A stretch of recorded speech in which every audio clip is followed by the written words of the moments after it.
In this video, I'll be going step by step through how to take a content assessment in Summit Learning. Feel free to refer back to this video anytime you're having any issues. First things first, you're going to go into the Week tab of Summit Learning and make sure that you've got a goal set. Go to today's date, click Add Goal, and then mouse over where it has the focus area you're going to be working on today. Before I take that content assessment, I need to set a goal so that my teacher can approve me to take that content assessment.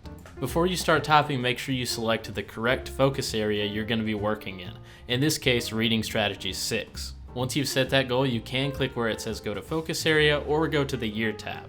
Once you're in the Year tab, you can go down across from where it says Power Focus Areas and click the one that you're working on. You'll then scroll down to the bottom of the page where the content assessment is, and as long as you've taken the diagnostic and studied, you can request to take that. This will send a notification to your teacher where they can either approve or deny your request to take that content assessment. Your teacher is probably only going to approve you to take that content assessment if it's currently your SDL time. If they deny you and say that you can't take that yet, it's probably because you did not set the goal correctly and left something out or put it on the wrong day, or they think that you need to take some more time to study and prepare for that content assessment.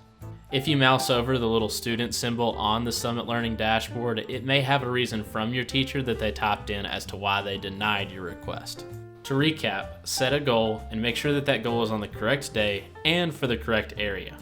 Step 2, request to take the test, but only do it during approved test times. Finally, if you pass the test, you can start preparing in your next focus area for whatever class you need to.